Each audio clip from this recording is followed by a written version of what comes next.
When you think of a place or a country in the world, what's the first thing you think of? Maybe it's landmarks like the Eiffel Tower in France or the Kremlin in Russia. Maybe it's food. People think of pizza and pasta when Italians are mentioned. Sometimes it's even weather, like the beautiful beaches of a tropical island. But for some countries, we associate sports. And in my opinion, this is the case for Brazil, a culture so intertwined with the world's most watched sport, football. As far as we know, Brazil is the best footballing nation in the world, and I don't think that's a surprise to anybody. I mean, winning the World Cup 5 times should say enough. But let's go a little further, as Brazil have won their continental tournament known as the Copa America 9 times, with 5 of their tournament wins coming since 1997, putting them third all time when it comes to Copa America wins. And to add on to that, they are the nation with the 5th most Ballon d'Or winners, despite the Ballon d'Or committee banning players from outside of Europe to contend for the award until 1995. So you can imagine how that list would grow, with players like Pelé, Jairzinho, and well, there's too many Brazilian legends to count before 1995. You get that point. But how does a nation who plays the sport religiously, a nation with so many talented players and World Cup winning heritage, look like a shell of their former selves? I mean, at the time of writing this, Brazil sit 5th in the standings for World Cup qualification, losing 4 out of their last 5 matches, with their recent defeat to Paraguay genuinely shocking everybody as the level of the national team is clearly falling. With more losses than wins, I'm sure Brazil will still find a way to qualify, but it shouldn't even be a question. So how did they get here, and what can they improve on, in my opinion, to come back to their glory days? Well, first I want to go through how Brazil became the giant in the footballing world in the first place. You see, although now football is played all over the country, including in the favelas, rural villages, and literally everywhere else, it wasn't always like that. In fact, when Brazil was first introduced to football in the late 1800s by Englishmen who came to the nation to work, it was a game played by the upper class. And although the upper class would play on nice fields with the best equipment and balls at the time, the game would quickly catch on to people who didn't really have the financial means to buy the nicest balls and create actual goalposts. So they would get creative, using makeshift balls and goals out of anything they could get their hands on. This more relaxed approach to the game meant that the lower class citizens would improve in different aspects of the game, like creativity and dazzling control to compensate for the dirt roads and the narrow streets they were playing on. And as time progressed and the culture of this different style of football would settle into Brazil, players like Pelé would take the game by storm, destroying other nations by their creative dribbling, which they would introduce to the rest of the world, who was shocked at how different the game Brazilians were playing. Also known as Jogo Bonito, or the beautiful game, this style would allow Brazil to dominate, winning 3 World Cups by the year of 1970. And all of these players would be homegrown talents who actually played for their Brazilian clubs. Like I mean it when I say that this era of Brazil was truly ahead of their time. No other national team would come close to them. And this would be the era that would stamp them in football history as the nation to be. As Brazil were not the originators of football, but they were the kings of it. And obviously other nations would catch on to Brazil, trying out new skill moves, positions, and also getting into that creative bag as well. Everyone wanted to play like a Brazilian. And this rang true with the country's youth as well, as football would take over the nation, and it was their pride to the rest of the world. Classrooms all over Brazil had students one day dreaming to take their nation to glory, just like how the 1970 squad did. The 1980s though saw less success on the world stage. Although they were able to make deep runs into the World Cup, legendary players like Socrates the Doctor and Zico would once again dazzle spectators with their insane passing ability and dribbling. And even though they weren't able to win the World Cup, they did something their predecessors couldn't, lifting the 1989 Copa America trophy, which would be their first continental award since the 1949 South American Championship 40 years before. And the 1990s were the resurgence of Brazil. Although they were still a very respected team, now they were led by players like Romario and legendary goalie Tafarel. The 1994 World Cup saw a favorite Italy side led by Roberto Baggio beaten by a Brazil side who may have not had the same world-class stars like they used to in every position, but they were still monsters on the attack, still using that Jogo Bonito style to dispatch opposition defenders. And putting that 4th star onto the kit, once again Brazil were kings of the world, and this time they had a young talent that would pave the way. The Phenomenal, the first Brazilian Ballon d'Or winner known as Ronaldo Nazário. Ronaldo would lead the attack and the Brazilian talent pool would grow even stronger as they genuinely had the best fullback duo in history, Cafu and Roberto Carlos. Due to this, Brazil was able to pick up another Copa America title in 1997, and nobody wanted to face them, even reaching another World Cup final a year after. And in my opinion, this has to be the most stacked final of all time, as France had players like Zidane, Desailly, and Petit, to name a few. Brazil would lose their second World Cup final, and although this may have left the nation heartbroken, all it did was add more fuel to the flame, as in 1999, Brazil would destroy everybody in the Copa America to lift back-to-back titles, but that certainly was not enough for them, as 2002 would come by and the team had many players that played in the 1998 final, but this time they were ready for revenge. As Brazil would make it to their third consecutive final, and this time, well, most Brazilians know the story, as the Germans would be no match for the Fenomeno, who bagged a brace to allow his nation to lift a record 5th World Cup. This run would also make him the only Brazilian to have multiple Ballon d'Ors, as he would win the award later that year. So as a Brazilian in 2002, you would go to sleep with zero stress, knowing that you are not only a powerhouse who is feared all around the world, but you are also a talent factory who can't stop producing legends.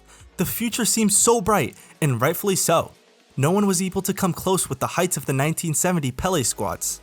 So how could anyone compare to the team that seemed much more dominant? I mean, the 2004 Copa America saw Brazil once again beat Argentina in the final, and just a year later, they would win the Confederation Cup against their rivals again, 4-1 this time. It was getting to a point that Brazil couldn't even see anybody in their continent as rivals. They were simply a tier above every nation. But now picture this. The year is 2006 and your legendary lineup with 4 Ballon d'Or winners that are either in their prime or just a tad bit after their prime is coming into the tournament, and you are easily the favorites. And you make it to the quarterfinals, where you face the only nation who had any chance of stopping you, France. The squad that beat them in the 1998 final with Zidane would once again shock the world, upsetting Brazil.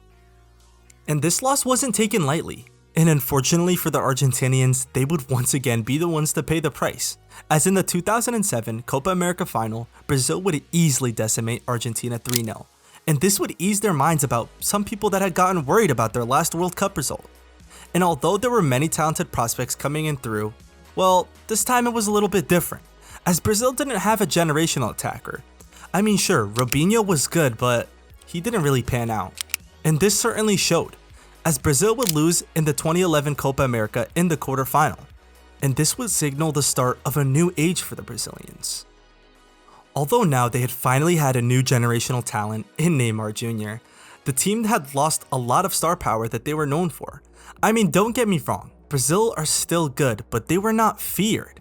They didn't have any Ballon d'Or winners, and nobody except for Marcelo, Dani Alves, Thiago Silva, and Neymar were truly world class and top 3 in their position, which is a stark contrast to having 4 Ballon d'Or winners and the 2 best fullbacks in the world on your team at the same time, which is a luxury that the 2002 World Cup winning squad could say that they had.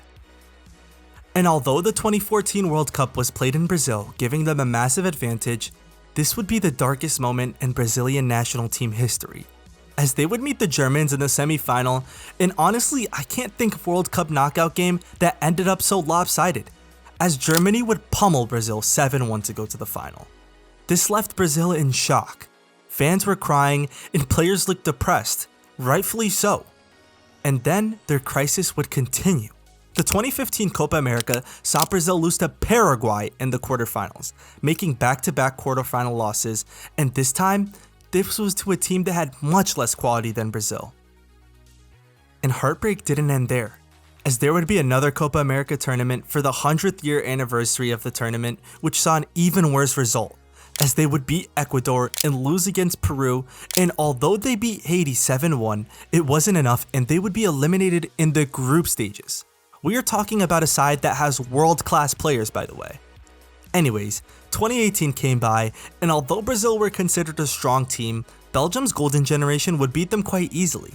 And although Neymar was coming back from injury, there was really no excuses.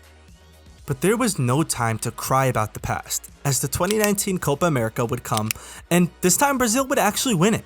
And although yes, winning a continental trophy is important at the end of the day, it wasn't a dominant display like their previous wins, as they would just edge a win in a penalty shootout against Paraguay, and even though Argentina would be the semi-final opponent, the final opponent was a relatively weak Peru side, which they couldn't just keep a clean sheet against. Like I said, still an impressive win, just not as dominating as their Copa America wins before. And honestly, that feel-good period just didn't last too long, as they would lose at home to an Argentinian side in the 2021 Copa America final. And this was truly a display of how far Brazilians have fallen, as Messi would lift his first international trophy in Brazil's biggest and most iconic stadium. However, already qualifying for the 2022 World Cup, Brazil would go into this tournament with dazzling form, and this time their defenders looked stronger, as Real Madrid man Eder Militao would blossom, as well as having two of the top 5 goalkeepers in the world in Ederson and Alisson, and Brazil always have a strong attack, so people were actually hyping them up. Especially after finishing top of their group and destroying South Korea 4-1, which included a Richarlison goal that is so clean that it needed to be put in this video. Anyways, reaching the quarterfinal against Croatia, people would put Brazil as the favorites due to the age of the Croatia star players. But let's be real, that Croatia team deserves a lot more credit than they were given, as although Neymar played an excellent game, when the pressure was really on in the penalty shootout, the squad would crumble. With Marquinhos hitting the post and eliminating Brazil, this defeat was seen as unacceptable to Brazilian pundits and football lovers alike, signaling the embarrassing decline in quality in Brazil's recent tournament runs. And honestly, the 2024 Copa America showed no difference in the quality of the runs, as Brazil would barely make it out of the group stage, finishing behind Colombia, and once again losing to a Uruguay who had been playing with 10 men since the 74th minute. Their inexperienced side would miss 2 out of the first 3 penalties, once again crumbling when the pressure was at its highest. So now that we have gone through a rough 15-year period in Brazil's history, what can they do to fix it? Well, in my opinion, there are several problems with their national team. 1. Lack of stability and respect in the managerial role. As Brazil has had 4 different managers since 2022, nobody has been able to really get their own tactics and playstyle into the team, and just let the players gel in general. As longtime coach Tite would leave after their 2022 World Cup defeat, that saw Ramon Menezes come in as their caretaker, who would be replaced with Fernando Diniz after just 3 matches. Diniz would promise a more fluid and Jogo Bonito playstyle into the team, but was fired after just 6 games, losing to Uruguay, Colombia, and then Argentina in back-to-back games. Now they have brought in a new manager, Dorival Jr., who was their manager during the Copa America, but has already made some big claims, such as stating in an interview that Brazil would be in the 2026 World Cup final. And although I don't think Brazil making the 2026 World Cup is the most insane or crazy take, how could he say such a thing when he can't even beat teams like Paraguay? And I genuinely think he lost the respect of the players, as this clip is seen where he is trying to give instruction to his players, but they don't even listen to him, having him outside of the players' circle. This was in their Copa America match, by the way, so it wasn't just a meaningless friendly. And don't forget the whole Carlo Ancelotti rumors, as I think Ancelotti used the Brazilian national team as leverage to earn more money from Real Madrid. I don't even think he had any real intention of managing them, which is honestly belittling. The Brazilian national team job has the most heritage and expectation. It shouldn't be treated as a tool. This is a crucial problem that needs to be solved. Brazil needs a manager who is to be respected and listened to, but at least the CBF is patient with their recent manager. 2. The star players on this team need to perform and care less about off-field drama. Okay, I'll give players like Endrick a pass due to their very young age, but there is no reason why Vinicius Jr., the most dangerous winger in the world, has 5 goals and 5 assists in 35 matches for his national team. I mean, the guy literally has more yellow cards than goals. The same thing goes for Rodrigo, and Neymar is getting clearly older. Brazil can't just rely on him. Everyone on the squad needs to pull their weight, especially if you are a star playing for the biggest clubs and competing for the biggest trophies on a club level. And 4. The time for tactical innovation is here. As football becomes more robotic and tactical, Brazil's Jogo Bonito playstyle becomes harder to execute properly. And many of these players in their clubs get told off for doing too many skill moves or tricks, which is the exact opposite of the grassroots of Brazilian football, which is played in the favelas. Well, all in all, these are the reasons I could come up with for Brazil's decline on the national stage. I hope they do make it back to the very top of the game because they are truly footballing giants. Nobody is doubting them or disrespecting that.